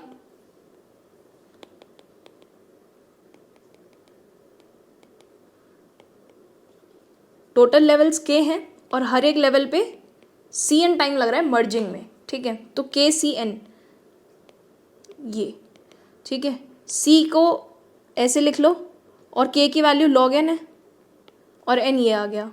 अब इस c ये कांस्टेंट फैक्टर है तो c को हटा सकते हैं, अल्टीमेटली n log n बचेगा, ठीक है। तो टाइम कॉम्प्लेक्सिटी हो गई n log n, ठीक है। अब यार टाइम कॉम्प्लेक्सिटी निकालने का ना एक और इजी तरीका होता है, ये तो हमने रिकर्सिव ट्री मेथड से निकालने की कोशिश करी। इस तरह से हमने फिबोनाची वगैरह में भी निकाला है कि टोटल नंबर ऑफ कॉल्स देख ली, कितना टाइम लग रहा है कॉल में वो देख लिया, मल्टीप्लाई कर दिया, ठीक है। तो यहाँ पर हमने लेवल वाइज सबको सम करके टाइम देख लिया कि हर लेवल पे कितना टाइम लग रहा है, ठीक है। एक लेवल पे बेसिकली जितनी भी कॉल्स हो रही हैं उन सब में हमने देखा हर लेवल पे CN ही टाइम लग रहा है और टोटल लेवल्स जो थी वो log n थी। तो सारी कॉल्स का cumulative time n log n आ गया, CN log n, ठीक। जिसमें c कांस्टेंट फैक्टर था उसे हटा दिया तो n log n बच गया, ठीक है। अब इजी तरीका क्या है, कुछ लोग ज़्यादा प्रेफर करते हैं एक्चुअली ये जो नेक्स्ट मेथड है टाइम कॉम्प्लेक्सिटी निकालने का, इसको कहते हैं सब्स्टिट्यूशन मेथड। इस मेथड को आप रिकर्सिव ट्री मेथड बोल सकते हो। और अब हम सब्स्टिट्यूशन मेथड यूज़ करके टाइम कॉम्प्लेक्सिटी निकालेंगे। अगर मुझे n साइज़ का एरे मिलता है, ठीक है, तो उसकी टाइम कॉम्प्लेक्सिटी को हम रिप्रेजेंट कर रहे हैं Tn से, ठीक है। अगर n की वैल्यू 1 होती है तो कांस्टेंट टाइम लगता है, राइट, क्योंकि कोई और कॉल्स नहीं होती। तो हम कह सकते हैं कि अगर 1 साइज़ का एरे है तो कांस्टेंट टाइम में सॉल्व हो जाता है क्वेश्चन। पर अगर n ग्रेटर देन 1 है तो कितना टाइम लगता है, देखो हम क्या करते हैं, हम दो और मर्ज सॉर्ट की कॉल्स करते हैं। अगर यहाँ पे n साइज़ का एरे है तो हम n/2 साइज़ के एरे पे ये कॉल कर रहे हैं और n/2 साइज़ के एरे पे ये कॉल कर रहे हैं। अगेन यार एरे तो सेम पास हो रहा है बट यहाँ पर हम n/2 बोल रहे हैं जिस पार्ट को बाउंड किया गया है इन बाउंड्रीज के अंदर उसे, ठीक है।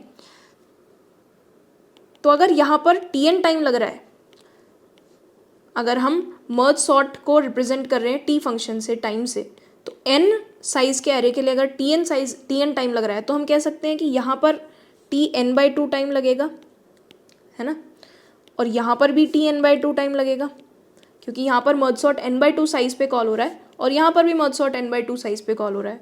तो Tn क्या होगा, equal to what, Tn/2 plus Tn/2, इन दोनों कॉल्स का टाइम प्लस इस मर्ज फंक्शन का टाइम। इस मर्ज फंक्शन का टाइम कितना है, लीनियर है ये, तो ये n होगा, ठीक है। तो टोटल Tn क्या हम कह सकते हैं कि Tn इक्वल होगा Tn/2 plus Tn/2 plus n के, ठीक है, जिसको हम लिख सकते हैं 2Tn/2 प्लस n। अगर हम ऐड कर दें इसको तो 2Tn/2 प्लस n, ठीक है। इसको आप इक्वेशन 1 बोल दो, ठीक। ये मेथड हम पहली बार कर रहे हैं तो ज़रा देखो एक बार कैसे होगा सॉल्वेंट तक, ठीक। अब यार देखो ये Tn/2 जो है इसकी वैल्यू हम पुट कर दें अगर इक्वेशन 1 में निकाल के। अब Tn/2 की वैल्यू कैसे निकालेंगे, अगर आप इस इक्वेशन 1 में n की जगह n/2 रख दो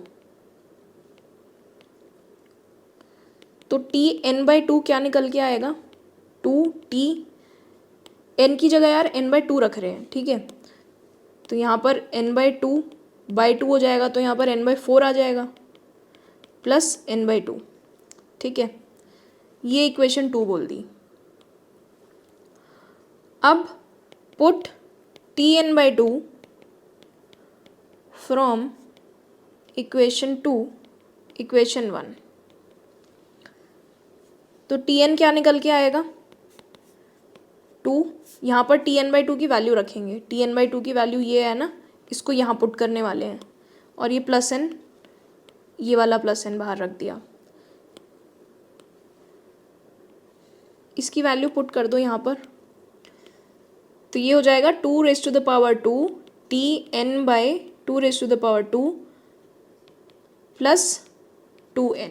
अब यहाँ पर क्या लिखा हुआ है Tn/4, अगर हम Tn/4 की वैल्यू निकाल कर इस इक्वेशन में पुट कर दें तो ये t का factor, now this is equal to 4Tn/4 plus 2n, ठीक है। हम बेसिकली क्या करने की कोशिश कर रहे हैं, इस t के फैक्टर को इस इक्वेशन से कम्प्लीटली ख़त्म करने की कोशिश कर रहे हैं, सो दैट n के टर्म्स में हमें Tn निकल के आ जाए, ठीक है। तो हमें Tn/4 की वैल्यू पुट करनी चाहिए यहाँ पे। Tn/4 की वैल्यू क्या होगी, देखो इसी इक्वेशन के अंदर आप n की जगह n/4 रखो तो आपको Tn/4 की वैल्यू निकल के आ जाएगी। उस Tn/4 की वैल्यू को यहाँ पे रख दो, ठीक है। तो Tn क्या चल रहा है अभी हमारा 4 तो है ही, Tn/4 की जगह वैल्यू पुट करेंगे, ठीक है। तो 2Tn/8 प्लस n/4, ठीक है। इस वाली इक्वेशन में n/4 रख दिया तो ये वाली वैल्यू निकल के आ गई, ठीक है। तो आप देखोगे कि Tn किसके इक्वल आ गया है 8Tn/8 प्लस 3n, जिसको हम ऐसे भी लिख सकते हैं 2⁻3 Tn/2⁻3 प्लस 3n, ठीक है। तो अगर यार हम लोग इस तरह से ही कॉल्स करते रहेंगे तो अल्टीमेटली n/2k पे पहुँचेंगे। तो क्या हम इसको जर्नलाइज्ड फॉर्म में ऐसा लिख सकते हैं 2k Tn/2k प्लस nk, ठीक है।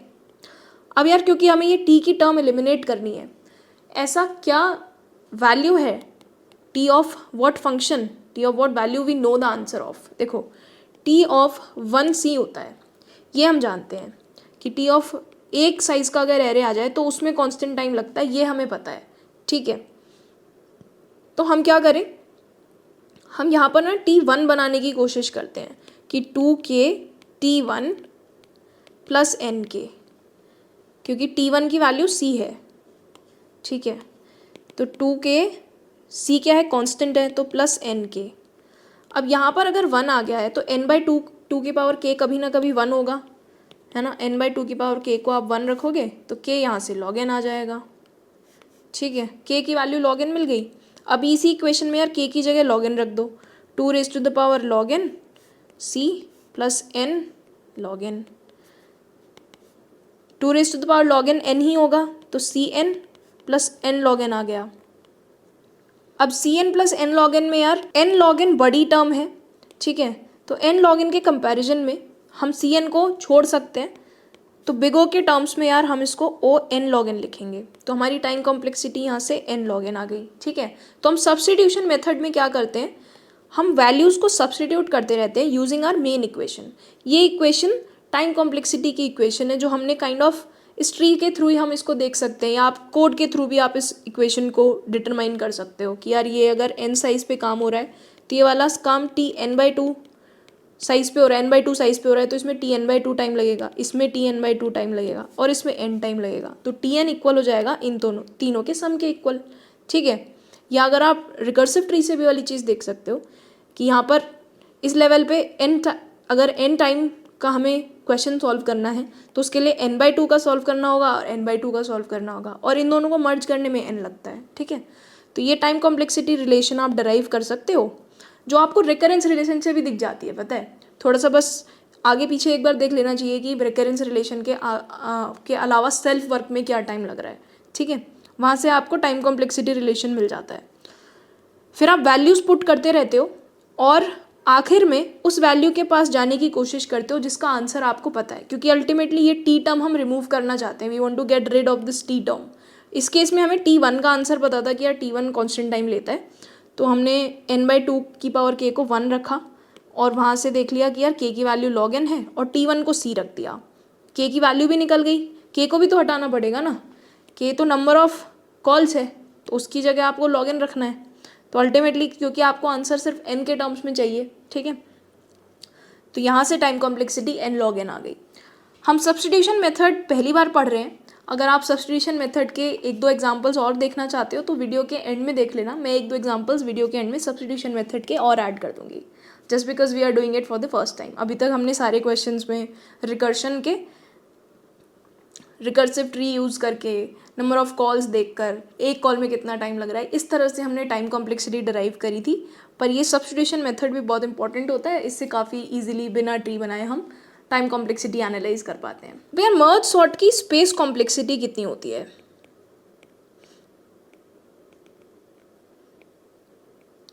पहले हम देखते हैं कि यार at any given point of time कितने नंबर ऑफ स्टैक फ्रेम्स होंगे कॉल स्टैक में, है ना, क्योंकि एक फैक्टर तो रिकर्शन में स्पेस कॉम्प्लेक्सिटी में वो भी कंट्रीब्यूट करता है। देखो अभी हमने ऑर्डर ऑफ कॉल्स देखा था ना, कि हमारे पास अगर n साइज़ का एरे है तो पहली कॉल ये n/2 साइज़ के एरे पे होती है, उसकी अगली कॉल n/4 साइज़ के एरे पे होती है, फिर n/8 पे होती है। ऐसे तब तक होता है जब तक हम 1 साइज़ के एरे पे ना पहुँचे और वहाँ से रिटर्न होनी शुरू होती हैं चीज़ें, है ना। और उसके बाद अगली कॉल्स होती हैं, ये वाली n/8 होने के बाद अगली n/8 होगी, ठीक है, इसके बाद ये अगली वाली n/4 होगी। तो यार at any given point of time जब आपकी ये n/8 वाली कॉल पूरी हो जाएगी तो आप इसको रिमूव कर दोगे, उसके बाद ही तो अगली n/8 वाली करोगे, है ना। फिर ये भी पूरी हो जाएगी, इसको भी रिमूव कर दोगे, ठीक, फिर इस पे आओगे, इसका मर्ज करोगे, इसको रिमूव कर दोगे उसके बाद। तो कितनी स्टैक फ्रेम्स होंगी कॉल स्टैक में eight any given point of time? n की होगी, n के ऊपर n/2 की होगी, उसके ऊपर n/4 की होगी, उसके ऊपर n/8 की होगी, और तब तक चलेगा ये जब तक ये एरे का साइज़ 1 ना हो जाए। n/2 की पावर k बेसिकली 1 ना हो जाए, ये सब 2 की पावर्स में है ना। तो बेसिकली k लेवल्स, k की वैल्यू यहाँ पर log n होगी, ये तो अभी हम देख कर आए हैं, ठीक है। तो basically log n number of stack frames हमारे कॉल स्टैक में eight any given point of time maximum हो सकती हैं, ठीक है। तो एक तो हमें पता चल गया कि यार नंबर ऑफ स्टैक फ्रेम्स जो हैं वो log n रहेंगी, ठीक है। क्यों? क्योंकि जब कोई भी कॉल पूरी होती है तो उसके कॉरस्पॉन्डिंग स्टैक फ्रेम रिमूव हो जाती है, उसके बाद अगली कॉल होती है, राइट। अब देखो यार स्पेस कॉम्प्लेक्सिटी में ऐसा नहीं होता कि आप नंबर मतलब जो नंबर ऑफ स्टैक फ्रेम्स हैं उनको आप मल्टीप्लाई कर दो, है ना, एक स्टैक फ्रेम के टाइम से, क्योंकि ये जो स्टैक फ्रेम्स हैं ये रिमूव होती रहती हैं, ठीक है। एग्जाम्पल से समझते हैं इस बात को। लेट्स से आप मर्ज सॉर्ट की n/4 वाली कॉल पे हो, ठीक है, यहाँ पर मर्ज सॉर्ट कॉल हुआ है n/4 वाले एरे पे। उसके अंदर क्या होगा, n/8 पे मर्ज सॉर्ट कॉल होगा पहले, ठीक है। लेट्स से ये पूरा हो गया, ठीक, ये किसी तरह से पूरा हो गया, इतना मत सोचो, अंदर डीप जाने की ज़रूरत नहीं है। लेट्स से कि ये पूरा हो गया, उसके बाद जब ये पूरा हो जाएगा तो ये स्टैक फ्रेम से रिमूव हो जाएगा। इसने कोई स्पेस यूज़ करी होगी वो भी रिमूव हो जाएगी, स्टैक फ्रेम से रिमूव हो गया तो स्पेस भी रिमूव हो गई, फ्री हो गई। एक और n/8 साइज ऑफ एरे के लिए स्टैक फ्रेम बनेगी, है ना, वो सॉल्व होगी, वो भी रिमूव हो जाएगी। तो n/4 के लिए जब हम सॉल्व कर रहे थे तो n/8 के लिए सॉल्व किया, जब ये वाला n/8 सॉल्व हो गया तो ये स्टैक फ्रेम से रिमूव हो गया ना, उसके बाद अगला n/8 आया, जब इसको सॉल्व कर लिया तो ये भी स्टैक फ्रेम से रिमूव हो गया। अब जब n/4 वाली कॉल पे वापस आएंगे इस कोड के अंदर, लेट्स से यहाँ पर अभी n/4 साइज़ के साथ डील कर रहे हैं, तो n/8 की कॉल कर ली, n/8 की कॉल कर ली। अब इस मेथड पे जब आप वापस आओगे, इस लाइन पे वापस आओगे, ये वाली कॉल हो गई, ये कॉल हो गई, तो अब इस लाइन पे वापस आओगे।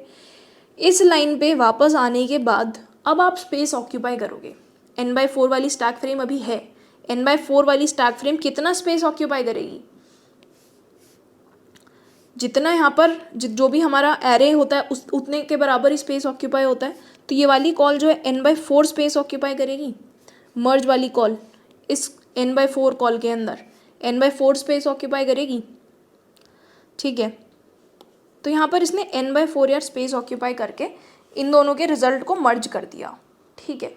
उसके बाद क्या होगा, ये n/4 वाली स्टैक फ्रेम भी डिलीट हो जाएगी, ठीक है। तो हमने n/4 स्पेस यूज़ करा, लेकिन जब मर्ज हो गया तो स्टैक फ्रेम रिमूव हो गई, फंक्शन ख़त्म हो गया, ठीक है। तो n/4 स्पेस जो यूज़ किया था वो फ्री हो गया। जब इसी तरह से जब हम n/2 पे पहुँचेंगे तब हम n/2 स्पेस एक्स्ट्रा यूज़ कर रहे होंगे, ठीक है। लेकिन ये n/2 स्पेस भी फ्री हो जाएगी before we use the extra space n for this call, ठीक है। तो यार at any given point of time maximum space कौन सा वाला मर्ज फंक्शन कॉल यूज़ कर रहा होगा, ये वाला मर्ज फंक्शन जो कि इस वाले एरे के लिए कॉल्ड होगा, जो इन दोनों को मर्ज कर रहा होगा, ठीक है। तो बेसिकली यार जो आपके पास स्टैक फ्रेम्स हैं, लेट्स से ये n/8 की स्टैक फ्रेम थी, ठीक है। तो ये जब इरेज हो रही है, मान लो इसने n/8 स्पेस यूज़ किया भी, तो लेकिन ये तो इरेज हो गई ना। जब ये इरेज हो गई उसके बाद n/4 की कॉल हुई, फिर n/4 ने n/4 स्पेस यूज़ किया, पर ये भी तो इरेज हो गया ना, ये भी तो नहीं है ना।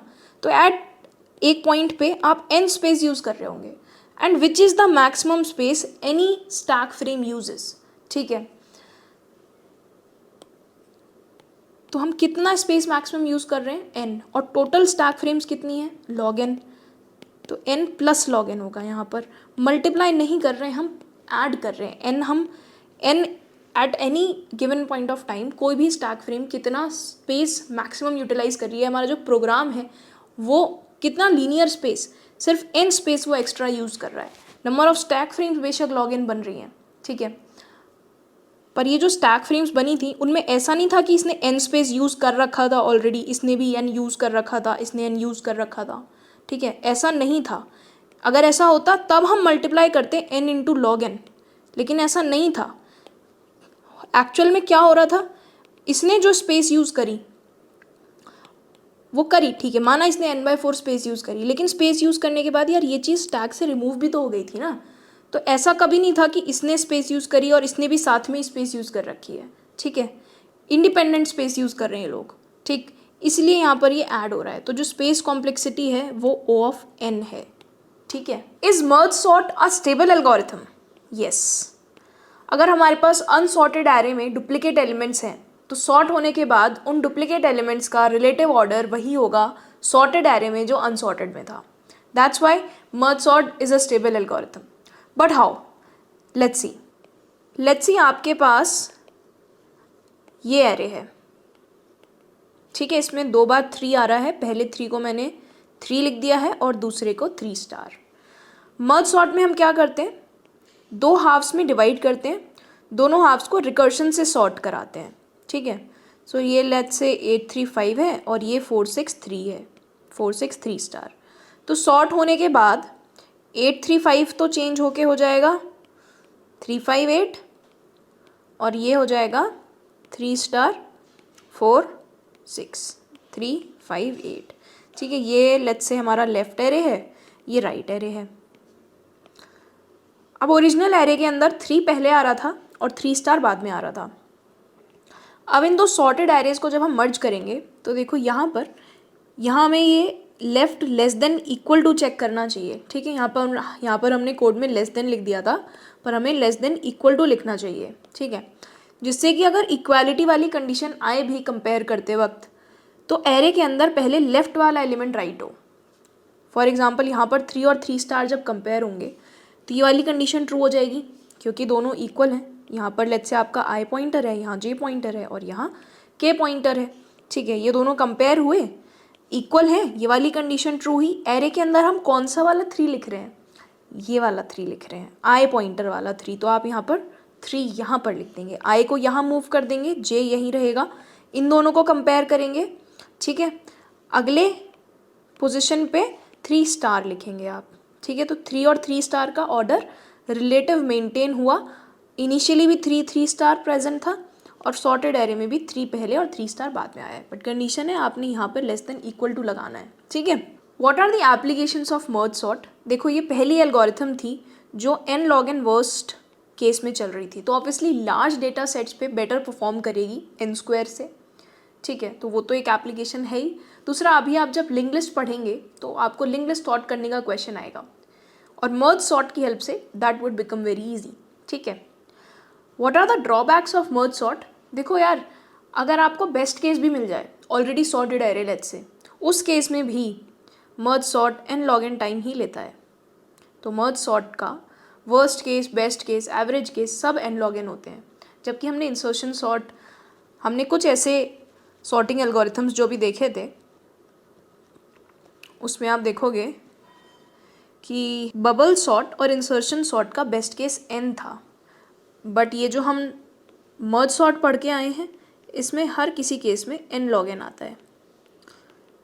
ठीक है, तो ये बेस्ट केस में भी, ऑलरेडी सॉर्टेड एरे के केस में भी इतना ही काम करता है, दैट इज़ वन थिंग। और दूसरा ड्रॉबैक ये है कि ये इन प्लेस नहीं है। स्पेस कॉम्प्लेक्सिटी हमने देखी है कि लीनियर है, ON है। ठीक है, स्टेबल है, ये हम देख चुके हैं, तो प्रॉपर्टीज़ भी हमने सारी यहाँ पर लिख ली।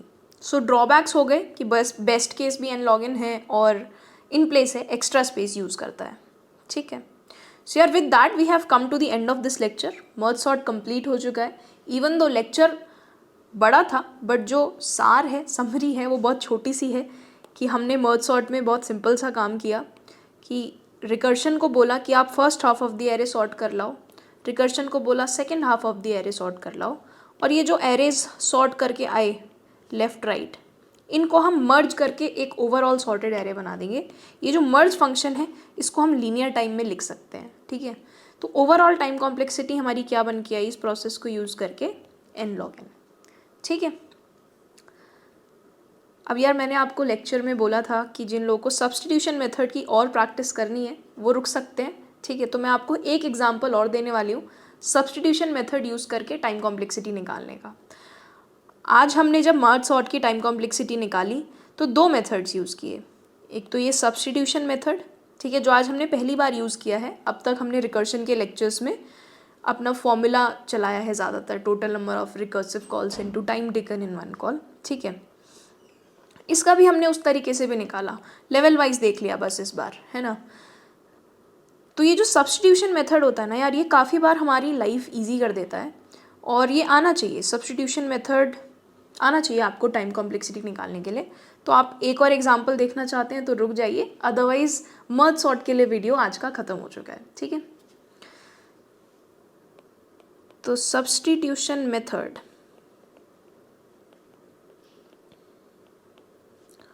for calculating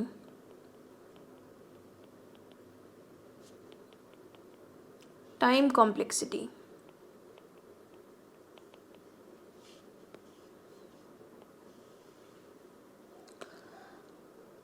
आपको फिबोनाची नंबर वाला क्वेश्चन याद है?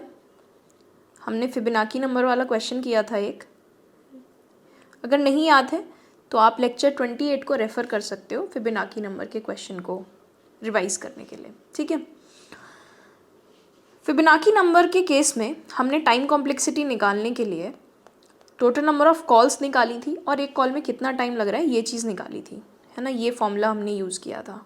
ठीक है, time taken in one call जिसमें कांस्टेंट था c, और number of recursive calls 2⁻n थी। वो कहाँ से आई थी? इस रिकर्सिव ट्री के अंदर हमने हर एक लेवल पे देखा कि कितनी कॉल्स हो रही हैं, है ना। सारे लेवल्स पे देख लिया और सबको जा कर के ऐड कर दिया, तो हमें पता चला कि 2n कॉल्स आ रही हैं।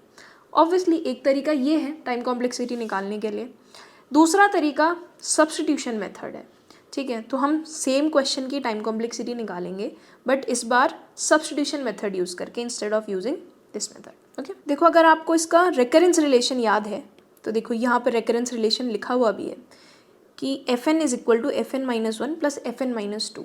जो हमारी टाइम कॉम्प्लेक्सिटी वाली रिलेशन होती है ना, वो रेकरेंस रिलेशन से भी आप डिराइव कर सकते हो, बट आपको थोड़ा सा और देख लेना चाहिए कि रिकर्सिव कॉल्स के अलावा और क्या क्या काम आप कोड के अंदर कर रहे हो। फॉर एग्जांपल इस कोड में let's say Tn represents time taken to calculate the nth Fibonacci number. ठीक है, Tn इसका टाइम है और यहाँ पे क्या हो रहा है, n-1th फिबोनाची नंबर कैलकुलेट हो रहा है। तो हम कह सकते हैं कि इसके अंदर Tn-1 टाइम लगेगा और इसके अंदर Tn-2 टाइम लगेगा। ठीक है, तो Tn is equal to Tn-1 plus Tn-2 लिखा जा सकता है। हाँ वो तो है ही, पर हमें आसपास का भी देख लेना चाहिए कि क्या और बाकी में कितना टाइम लग रहा है। बाकी आप देख लो, बाकी सब कांस्टेंट ऑपरेशंस हैं, तो हम यहाँ पर सीधा सी ऐड कर देंगे, ठीक है। मर्ज सॉर्ट वाले केस में प्लस एन हुआ था, T n equal to 2Tn/2 plus n हुआ था, ठीक है। लेकिन इस केस में प्लस सी होगा, कांस्टेंट टाइम है बाकी, ठीक है। तो रेकरेंस रिलेशन के अलावा जो भी काम हो रहा है टाइम कॉम्प्लेक्सिटी रिलेशन में, हम वो भी ऐड कर लेते हैं, ठीक है। तो फिबोनाची के लिए टाइम कॉम्प्लेक्सिटी रिलेशन होगी कुछ इस तरह से, Tn-1 plus Tn-2 plus C for n greater than equal to 2। क्योंकि n अगर 0 है या n 1 है तो कांस्टेंट टाइम लगता है, हम क्योंकि सिर्फ एक रिटर्न स्टेटमेंट लिख रहे हैं। तो अगर n less than equal to 1 है, या फिर आप कह सकते हो कि n 0 है या n 1 है, तो उस केस में कांस्टेंट टाइम लगता है। तो यहाँ पर हमने सीधा c लिख दिया, ठीक है। तो यार अब हमें इस टाइम कॉम्प्लेक्सिटी रिलेशन को सॉल्व करना है, हमें Tn निकालना है इन टर्म्स ऑफ n। ये t के जो टर्म्स हैं इन्हें हमें हटाना है यहाँ से, ठीक है। देखो यार, क्या हम ये कह सकते हैं कि Tn-1 अप्रॉक्सीमेटली इक्वल ही होगा Tn-2 के। यार 100 फिबोनाची नंबर निकालने में लगभग सेम टाइम लगेगा 101 फिबोनाची नंबर निकालने में। 101 में थोड़ा सा ज़्यादा लगेगा, लेकिन वो बहुत ही थोड़ा सा है, तो हम अप्रॉक्सीमेटली दोनों को इक्वल मान सकते हैं, ठीक है। तो इस टाइम कॉम्प्लेक्सिटी रिलेशन को हम ऐसे लिख दें कि 2Tn-1 प्लस सी, ठीक है। इसको भी Tn-1 ही बोल दिया, अप्रॉक्सीमेटली सेम है, ये दोनों ऐड होकर यहाँ आ गए और प्लस सी आ गया, ठीक है। ये हमारे पास इक्वेशन 1 हो गई। अब इस इक्वेशन में t का टर्म हमें हटाना है, तो Tn-1 की वैल्यू सब्सटीट्यूट करेंगे। Tn-1 की वैल्यू पहले हमें निकालनी होगी। कैसे निकालें? Find Tn-1 by putting n-1 in place of n in equation 1, ठीक है। तो Tn-1 क्या होगा? यहाँ n की जगह हम बस n-1 रख रहे हैं। 2Tn-2 प्लस सी, ठीक है। ये इक्वेशन 2 आ गई। अब क्या करें? Put the value of Tn-1 from equation 2 to equation 1, ठीक है। तो इक्वेशन 1 के अंदर Tn-1 की वैल्यू पुट कर देंगे यहाँ पर, ठीक है। क्या वैल्यू है? 2Tn-2 प्लस सी, ये ले जाकर यहाँ पर पुट कर दी, ठीक है। This can also be written as, multiply कर रहे हैं 4Tn-2 प्लस 3c, ठीक है। अब Tn-2 की वैल्यू पुट कर दो, Tn के अंदर 4 है यहाँ पर, और Tn-2 की वैल्यू आपको पुट करनी है। Tn-2 की वैल्यू कैसे निकालोगे? सेम यार, n की जगह n-2 लिख दो, ठीक है। तो यहाँ पर Tn-2 क्या आ जाएगा? 2Tn-3 प्लस सी, ठीक है। तो यहाँ पर 2Tn-3 प्लस सी पुट कर दिया। इसको लिख सकते हैं 8Tn-3 प्लस 7c, ठीक है। इसी तरह से यार, अगर आप Tn-3 की वैल्यू पुट कर दोगे तो आपको यहाँ पर मिलेगा 16Tn-4 प्लस 15c, ठीक है। अब देखो ये सब 2 की पावर्स हैं, तो हम ये 2 की पावर है, इसको भी 2 की पावर में लिख देंगे अभी, देखो -1 करके। तो हम इसको ऐसे लिख सकते हैं क्या कि 2 raised to the power k Tn-k plus 2 raised to the power k -1c, ठीक है। आप इस इक्वेशन में देखो k इक्वल टू 4 रख के देखो, तो 2 raised to the power 4 16, n-4 plus 16 - 1 15c, ठीक है। अगर आप इसके अंदर k इक्वल टू 3 रख दोगे तो ये वाली चीज़ बन जाएगी, ठीक है। तो हमने जनरलाइज कर लिया इसको k के टर्म्स में, ठीक है। अब हमारी प्रॉब्लम स्टेटमेंट क्या थी यार? हमें ये t की टर्म एलिमिनेट करनी है, we have to get rid of it, right. हमें किसकी वैल्यू पता है? हमें T0 की वैल्यू पता है कि यार T0 C होता है यहाँ से और T1 भी C होता है, ठीक है। तो अगर हम यहाँ पर T0 या T1 लिख दें, लेट्स से T0 ही लिख देते हैं, एक ही बात है, पास पास ही हैं दोनों चीज़ें, है ना। तो अगर मैं यहाँ पर Tn-k को T0 लिख दूँ ऐसा, ठीक है, तो फिर मैं T0 की जगह C लिख पाऊंगी ना, तो T की टर्म एलिमिनेट हो जाएगी, एज सिंपल एज दैट। यहाँ से हमें K की वैल्यू भी मिल जाएगी। अब इन दोनों अंदर वाली टर्म्स को अगर आप कंपेयर करोगे तो n-k को आप 0 के इक्वल रखो तो K मिल जाएगा यहाँ पे n, ठीक है। तो K मिल गया हमको n, साइड में लिख लेते हैं कि यार K है n, क्योंकि n-k को 0 पुट किया बिकॉज T0 इज C, ठीक है।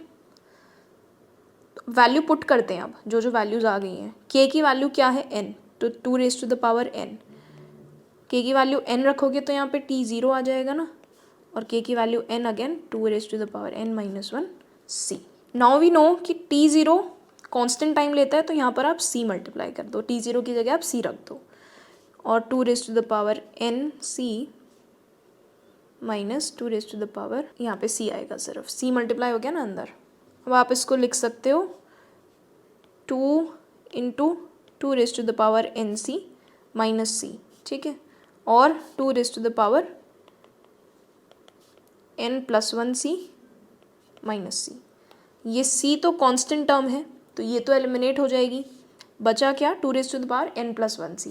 2 raise to the power n+1 को approximately 2 raise to the power n लिखा जा सकता है, C कांस्टेंट मल्टीप्लिकेशन इग्नोर, ठीक है। तो Tn हमारा क्या निकल के आ गया अल्टीमेटली, Tn हमारा 2 की पावर n निकल के आ गया, ठीक है। और 2 की पावर n ही हमारी टाइम कॉम्प्लेक्सिटी है। फिबोनाची वाले कोड में टाइम कॉम्प्लेक्सिटी क्या थी, 2 raise to the power n, ठीक है। So that is how you can use the substitution method to calculate time complexities without observing कि कितने नंबर ऑफ कॉल्स हुए हैं, राइट।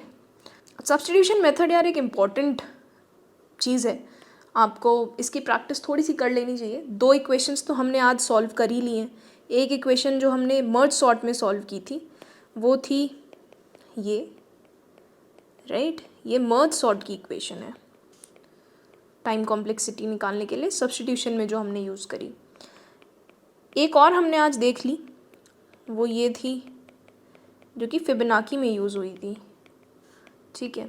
आप चाहो तो प्रैक्टिस के लिए, एंड आई विल रिकमेंड कि आप इसकी थोड़ी सी प्रैक्टिस कर लो, ये 2 इक्वेशंस आप सॉल्व कर लो, Tn/2 + C और Tn-1 + C, ठीक है। इन दोनों इक्वेशंस को सॉल्व करो और इनसे जो भी टाइम कॉम्प्लेक्सिटी बन के आ रही है वो कमेंट्स में बताओ। इस वाली को सॉल्व करके n log n आई थी, इस वाली को सॉल्व करके 2 raise to the power n आई है। इन दोनों को सॉल्व करके क्या आएगी वो आप लोग कमेंट्स में बताओगे, ठीक है। सो या that was all for today's lecture. Next lecture में हम क्विक सॉर्ट एल्गोरिथम पढ़ने वाले हैं, which is again a very very important and very interesting algorithm. So thank you for watching the lecture and I will see you in the next lecture.